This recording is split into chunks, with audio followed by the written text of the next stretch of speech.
Hey YouTube, today we're going to be looking at a couple of Ruger Mini 14s, and the reason I'm going to show you these two together, I'm going to show you some of the differences and changes that they've made amongst the years in the Ruger Mini 14. Now, I am not a Ruger Mini 14 expert, I just happen to own a couple of them because I think they're really cool firearms. They are kind of a rival to the most popular rifle in the world, sporting rifle, the AR-15. It's kind of along the lines of the same thing. It's just a little bit different look. They both function very similar. They both shoot the same round, and they're just got a little bit different look for them. And a little bit of history about the Ruger Mini 14. And about 1974-ish, Bill Ruger designed a rifle. It was a scaled down version of the M1A. The M1A shot the 7.62 by 51 NATO round, which is commonly known as the 308. He scaled it down and made it a little bit more affordable and allowed it to shoot the 223 or 5.56 NATO. And that's what we have here in front of us. These are called the Ruger Mini 14.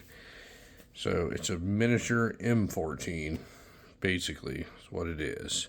So the two examples we have in front of us here are, we have a regular conventional style with a wood stock, and we have a folder right here. So we're going to start off with looking at the older one. Now this one's kind of cool because this is a very first year production Mini 14. And if you'll look at this gun, the heat shield on top of it is actually made out of wood, and I'm pretty certain they only did that for 1 year, and then they changed back over. I'll show you the other type of heat shield on the other one. Now, one of the I have the breech open to both of these. There's nothing in either one of these, and the Ruger Mini 14 has kind of what they call a rock and lock kind of deal, where you kind of rock it in here. The magazines, you can always tell a Ruger Mini 14 magazine because it has a little hole in it, and that hole hooks onto it right here. Now the first year production ones, they do not have a little button up here that locks the breech open. So the only way I found to do this is when you close the breech to it, the only way to lock it open is to insert the magazine into it, pull the action open, and it stays open. Then you can pull the magazine out and it will remain open. Other than that, it's pretty much, this is very similar to the modern style ranch rifle, except for it has like a lot better quality wood on it. Now, later on down the road, they did make a little bit thicker barrel, because one of the complaints about the Mini 14 was this small pencil type barrel heated up and it affected the accuracy of it. I've never really noticed that problem with it. They're fairly accurate. It's just an iron sight, you know, semi-automatic rifle. I mean, how accurate are you going to be? You can shoot it out to 100 yards or so. It's all as accurate as your eyes are. So you send the roll marks on it. It says Ruger Mini 14. This is one of the things that confused a lot of people. They all say caliber 223 on them. And Ruger got phone calls every day, and probably still do. Can you shoot 5.56 out of these? Yes, you can. I don't know why they chose to put the roll marks on them that say 223, but it's not just a 223 only. There is a model, a target model, that you can only shoot 223 out of, but this is not one of them. The majority of them can shoot them. See the roll marks on the other side. You'll see it's a 180 serial number. And that is the very first year that they made the Ruger Mini 14. This thing's in excellent condition for a rifle of its age, but this is a conventional base model Ruger Mini 14. Second one we have here is a little cooler. This one is mid-80s stainless model Ruger Mini 14. Now, what I was telling you, they changed the top heat shield on these a little later on. This is a plastic or polymer or some type of plastic on top of it, and that's what they changed over to the heat shield on. If you look at the top of the action, it's got this little button here, so you pull the magazine out of it and you release the action. You can open it back up, hit this button, and it'll hang open. That's one of the improvements they made on the later model ones versus the other ones, the older ones, the ones like I just showed you. Now, this is cool because in the 1980s there was a TV show came on called The A-Team. It had Mr. T played in it, and this is the guns that they used. And this is the exact configuration that they used.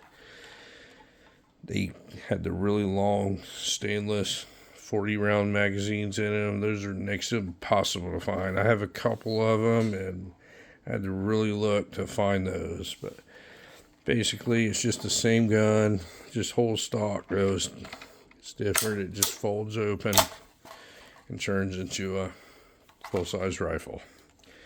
But it's really cool.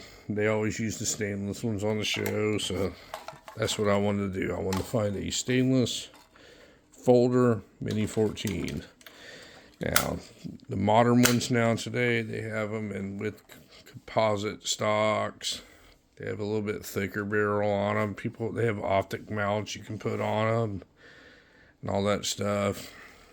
I just chose to go more conventional. I wanted them in two different configurations. I wanted an original wooden stocked one, and I wanted a stainless folder one like it's on the A-Team, and that's why I chose these two different ones. But there's a variety of things you can do to them. You can make them look as crazy as you want. It's very similar to the AR-15 crowd that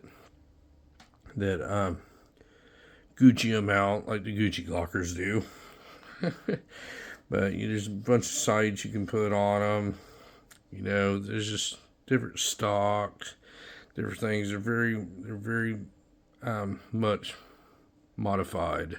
But these are pretty much basically two different configurations that came from the factory. Two very popular ones.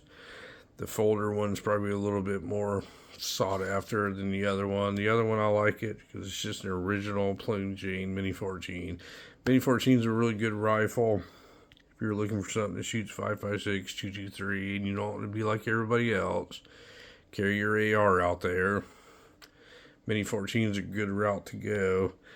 Price on these things have really skyrocketed here in the last few years. Used to be a lot more affordable to buy these than they are now, but if you want a Mini 14, you're going to pay a little bit more for them.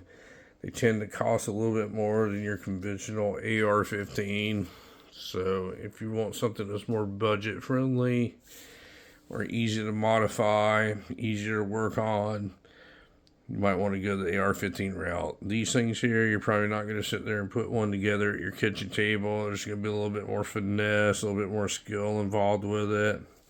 They're not as easy to modify, but they are very versatile. If you're a little crafty, you can turn the one on the top into the one on the bottom if you can find all the right stuff and everything. But this one on the bottom is really cool. I put the sort of the same kind of sling that they used on the A-Team. Found the magazine. That was the hardest part about everything, is finding that 40 round magazine, and I think I have 3 of them that are actually the stainless 40 round ones. It was hard to find them all, and boy are they expensive. You can buy AR-15 magazines for $10. You're not buying any Mini 14 magazine for $10, and you sure aren't buying those stainless ones for that. But I just wanted to show you some of the changes they've made over the years, and the Ruger Mini 14. It's a very popular weapon. A lot of people own them, and a lot of people want to own them and have questions on what you can and cannot do to them. And I'm not an expert, but I will help any firearm enthusiast any way I can. I'll answer any questions that you have about them, and if I don't know the answer, I'll figure it out for you. But anyway, folks, thank you very much for watching my video, and you folks have a great day.